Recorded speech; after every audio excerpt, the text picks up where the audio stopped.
Éducation sur Sen TV. Santé sur Sen TV. L'actualité sur Sen TV. Politique sur Sen TV. Sport sur Sen TV. Religion sur Sen TV.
yasam roga insena fiyana nun jam jama roga bin yasam no fi kene jam rek o nu saax le fat i moƴu ngorgorloox no kene yaam kene a refa cosaan fa andoona yee a miña sax no saax le ndaa yit xeƴa a jega mata tolwa wiin we xeƴa a yoloɓan an ndaa kene jegna meen xaye xana tax wiin we sawar xana tax wiin we sawar o feet parce que a jega solo lool xaye fop a nqeta meen kelfa ke saax le i nqeɗana maadu xe roog ya in seen futuleer xamad a xetooxin ɗang fu njow yasam roga fin simna koy mon oncle roi ngaɗanana roog ndot nete jeg na yasam tamalina maya sinig amin yasam ta ref ka andoona yee ka moƴna sinigoor te i njega yaakaar ye xana refin men way parce que koy xaye ke i ñoowna xaye me i ndetna le tour qu'on a fait aujourd'hui ndet no Kouday Ka ndet no Dadiola ndet na Salmala kaga ka rappeler à un pan important de l'histoire du Sine parce que koy Njongolor saax la andoona yee maak dik a jeg amen san mon fo waagaan ta ref ka andoona yee saate fa jegu solo yo no Sénégal saate fa jegu yo no sindik donc Bour Sine a garanga men xaye a fedali it kaga ka lalta reke Njongolor saate fa jegu solo yo no cosaan sereer kaga aussi ka lalta lakas ka lalta ye au-delà de nos divergences nous appartenons tous à une même histoire, à une même culture, à une même société, à une même ethnie, l'ethnie sérère, qui a des valeurs. Parce que une histoire, une histoire très importante qu'on a valorisée. C'est d'abord, comme ça, au mois de Sinik, il faut équiper. Si vous avez des fop, tu as des garder des fop, mais si vous n'avez pas. Là, il nan nene afiel ka souvent parce que koy culture fo tradition ka commencer a xona sinig to kaga ndiglo culture sereer jege ka xupuna solo jege ka xupuna doole to culture koy ten na taxa o kiino ando xarem ne o sereer ten sereer identifier au-delà de la langue ten taxu fop i mbexey la culture i ɓekin no ku i mbiya pour que sereer ke andoona den njegun da mbaag no approprier oox a mbaag no ñëw culture a ɓaato dom tuuj no saate fe a faaxa koy i teg le doigt sur ces valeurs i ndame koy valeur kene roogo roog a jeg ka andoona yee o maadum o a teen fat i ndaku eetatin a keen in numtoox eet maak wa na da ñoowtoogna i ñoowit naaga i mbuganga njeg u jam no ma ñoow leeke andoona yee ten i ndefu et pour le dernier point la bonne gouvernance ta ref koy ka jeg na solo je crois que Allah ye xaye maak te andoona yee ten refu meen bonne gouvernance a foga no ke andoona yee ten a adnu no maat den te lay jub jubal jubanti a fiyanga koy nu te jeg oxa dimle'axama teen a layaxam expression kene nama lay tel na seereer yaam anda mi moom a mo'axam jubal jubanti fene te refe maak we andoona yee den de u meen den aad uyi in no jubal jubanti i mbuganga ndet no kaaga rek fat i numtoox na den na andoona yee Bour Sine nene a gouverner toogu na andoona yee le roi du Kayor nene a gouverner toogu i ndamtuwanga no kaaga rek foogaam i moƴke in way ngidma saate fe fop ñaanana no gon mata sinig yaam no délégation ne ten fogum refo ɓiya sinig Simel Diouf refo ndaan nomade mais yit gar men yaam refo ɓiya sinig adwan parti ne andoona yee ten refu no maat ne xaye Pastef no département Fatick sipin men yit xeɗa koy nu ngeɗan o maada sinig yasam roga wasin men yaam ten gen wanu in men a sinig ka jeg ka andoona yee warirano ngasit xam numtuwiid ten bug yit nu ngeɗan ne laytan ma xatoor oxe andoona yee ten refo ndeɓ in o maag in tokoor in faap in fop in ta ref le secrétaire d'État Bakary Sarr a gen simal andoona yee ne honorable député Amy Ndiaye laytuna ku xewna a sinig oxo geen wa no affaire cosaan a dimle a wiin we kam bug nu ngeɗanin no gon la no daan wa no gon la roog fo daan we andoona yee daan faax we ngenuna a sinig no barke Sanmon Faye Biram Kodu no barke Wasila Faye mais no barke Wagan Kumba Sanjang Faye o yaal oxe andoona yee ten waagu fop ten jegu fop yaasam roog a fi'in ministre de la culture kam bug nuun fop nu lay amin to ngeɗan no ten bug ke waaguma lay koy mi kam lay mexe refa directeur général de l'action sociale yaam maaga jeguma diplôme mais njeres kem yega no affaire cosaan oxu andaxama anna Boucar Diouf ande affaire cosaan soom a bugu bugola nuun e koy ina sinig ka i njeg ka andoona yee mayu njegiran i mbogano we andoona yee den yoqɗu maad bug koy nu mbaas ke nu ngooyta o maad a sinig Bour Sine appellation coloniale o pour identifier le roi du Sine bug nu ngooyan ma sinig mbit maada sinig kene ten na fokatan fo daan wa roog a ciin barke a ciin o xuuɗo ñis bug i ngima qoox in fat i ngima qoox in laya a seereer na moofum mene kem nangilwa xa ñuxraxe nu laya a kooma nu nu layna nu ndoon teena a olof a kooma nu nu layna nu ndoon teena tubaab mbaas yo kene nang yo laya a seereer i ñoowa ceereer ne ten soom i njegu i njege lakas to kem laya o ngima roogo nge moƴna magin ten refo jab ke roog a fiyonga roog fiyo in wiin ɓaal a fiya in i ndimel Afrique roog fiyu in wiin ɓaal a fiya in i ndimel Sénégal roog fiyu in wiin ɓaal a fiya in i ndef seereer roog fiyu in wiin ɓaal a fiya in i ndimel o Njongolor mbiɗ o Pelaka Jaw roog fiyu in wiin ɓaal a fiya in i njega yaay njega faap ta a jilan na in fat i ngim ke i ndefna i njege dara refa ngeer na kene taxu duklor we ndada in to fat i mbugir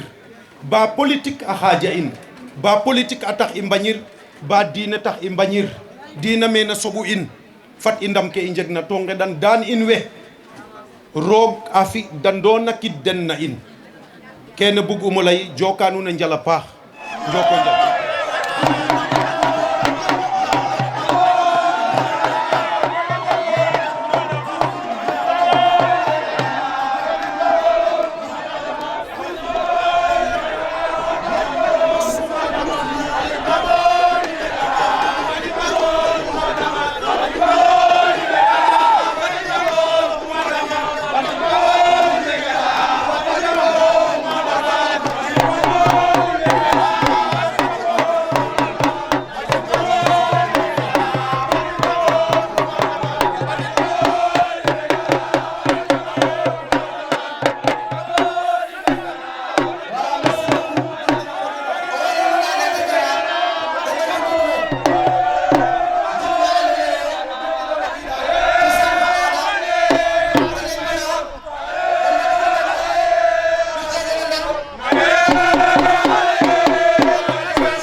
am ñu ko dox ñi ci ëpp mooy commissaire Léopold général Babacar Faye ak ñeneen ñi nga xam ne ñoo nekk seen gannaaw am na nag ñoo xam ne dama leen fàtte tudd ndax ci dëkk bi tey am na famille bu mag bu fi réunir famille boobu dama leen wax ni man ak yéen ñoo bokk. Et j'ai une pensée émue pour nos disparus qui veillent sur nous depuis l'au-delà, car comme disait Birago, les morts ne sont pas morts. Chers parents, chers invités, que cette journée soit l'occasion de célébrer, apprendre, partager et transmettre. Que Njongolor continue d'être cette lumière enracinée dans l'histoire, éclairant notre chemin vers un avenir digne, pacifique et solidaire. Cet appel me tient à cœur et je compte sur l'effort de tous pour la restauration de nos valeurs. J'y attache d'autant plus d'importance que je suis engagé au nom du SIN dans la déclaration de Diakhao du 11 janvier 2024 avec d'autres notables et chefs coutumiers de différentes communautés pour assumer la responsabilité de valoriser les mécanismes traditionnels de régulation sociale et de prévention des conflits. C'est dans cette perspective que nous encourageons la mise en œuvre des programmes éducatifs visant à sensibiliser les générations présentes et futures sur la diversité de notre héritage culturel et la nécessité de préserver. En vous invitant à nous aider à relever le défi, je déclare ouvert ce festival de Njongolor sur les traces du SIN édition 2025. Vive Njongolor, vive le SIN éternel, vive le Sénégal, vive le peuple sérère, Joko Njal. ñoko baye Diouf Fat Diène.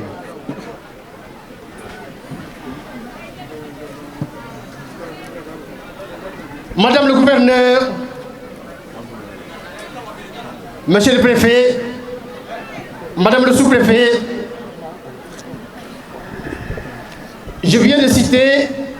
tout à l'heure dans mon discours les autorités qui sont présentes. C'est avec un grand sens de l'honneur et de la responsabilité que je m'adresse à vous aujourd'hui, en cette terre emblématique de Njongolor, à l'occasion du festival sur les traces des rois du Sine. Permettez-moi d'abord de saluer avec déférence Sa Majesté le Massinique, gardien des valeurs et traditions sérères, et de lui transmettre au nom du gouvernement de la République les salutations républicaines du président de la République ainsi que nos vœux de paix, de prospérité et de long règne.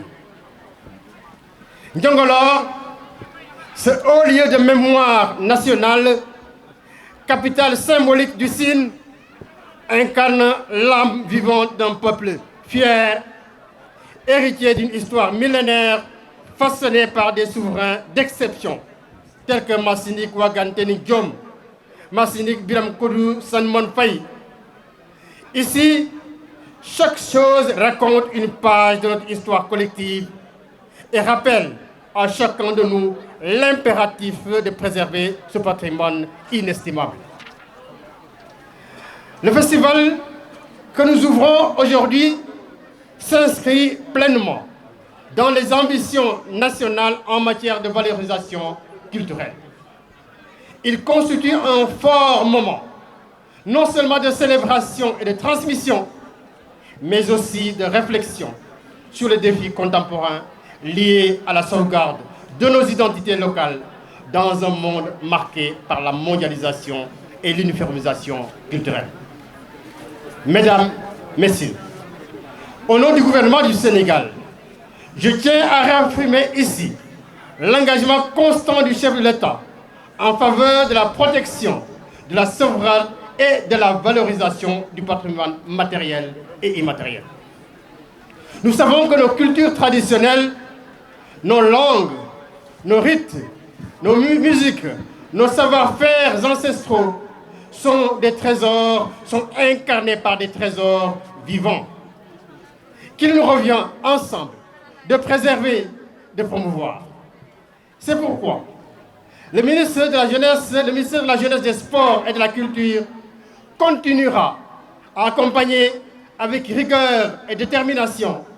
toutes les initiatives qui participent à ce travail de mémoire, de création et de transmission. Vous êtes, chacune et chacun à votre niveau, les artisans de ce lien vital entre passé et avenir, entre mémoire et création, entre enracinement et ouverture, tel que prôné par notre défunt patriote, le poète Léopold Sédar Senghor. À vous, chère population de Njongolor et du Sine, je rends un hommage appuyé pour votre résilience, votre attachement indéfectible aux racines, à votre capacité à vivre au fil des générations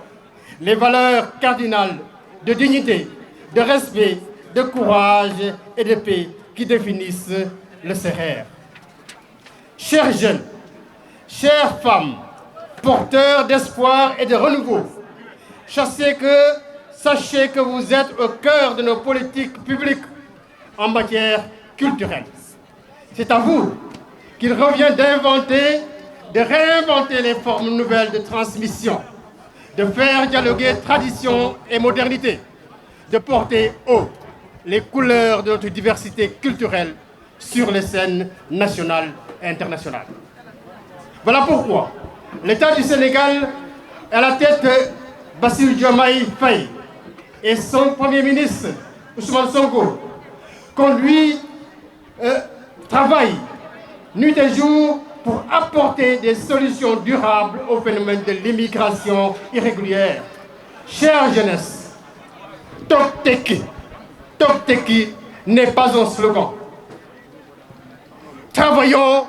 à construire le pays. Travaillons à croire en nous-mêmes. Le Sénégal peut nourrir les Sénégalais, l'Afrique et vous jeunes. Croyons en nous-mêmes. Mesdames et messieurs, au-delà des festivités, ce festival est un engagement. L'engagement d'un peuple à ne pas oublier. L'engagement d'une nation à soutenir ses cultures. L'engagement d'un État à inscrire le patrimoine au cœur du développement durable. Je formule le vœu que Njongolor continue de rayonner, que le Sine demeure ce rempart contre la division et cette source d'inspiration pour l'ensemble du Sénégal. Sur ces mots, et au nom du président de la République, je déclare solennellement ouvert le festival sur les traces du Roi du Sine, édition 2025. Salaamaaleykum wa rahmatullah, maa ngi tudd Mamadou Faye nekk inspection d'académie nekk tamit koo xam ne damay yëngu ci wàllu aada ak cosaan. voilà li waral festival bi lim ñuy inspiré mooy li fi maam yi bàyyi woon nga xamante ne nii tey boo fi ñëwee tey nga xam ne ñi fàttewuñ seen histoire les gens ont toujours leur histoire en mémoire parce que bu fekkoon ne dañ ko fàtte kon Buur Sine du jóge Jaxaw ñëw fii mu am fuñ ko gàttandu te nekkul ci biir dëkk bi foofu boo fa demee benn site historique la am na loo xam ne ba mu demee defal nañ ko ki nga xamante ne ni moo koy def ca jamonoy waagante ni 1375 ki ko doon defal en 2025 maama moo ko yoroon kon loolu moo lay xamal ne la nit ñi fàttewuñ seen histoire Buur Sine nag li mu def si tey mooy li ay maamam daan def lépp loo xamante ne nii mën na ko cee def bien vrai que nous sommes dans une république mais bu dee luy defar la bu dee luy tax nit ñi xam seen bopp xam seen aada xam seen cosaan day doon lu jaadu day doon tamit warteef lay doon ngir nit ñi bañ a fàtte fi ñu jógee nit ñi bañ a fàtte seen bopp moom nag boo gisee ñu ne ko les traces du Buur Sine mooy Buur Sine bu mas a falu ak noo mën a sant ak géñoog boo mën a bokk di nga ñëw ba fii Buur Sine ñëwoon tey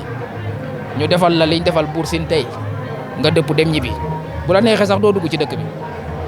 mais loolu moom c'est obligatoire fii nga xam ne lañ nekk nag mooy Njongolor localité la sax du village localité la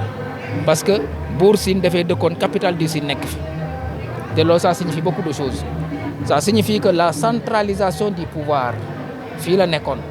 du temps de Waagaan Waagaan boobu nag moom la ñu wax Waagaan Tening différent de Waagaan Kumba Sandiara waaw. Ce que ça symbolise, c'était une capitale, une ancienne capitale. Les fromagers. Et chaque fromager représente un roi. Parce que, mais attention,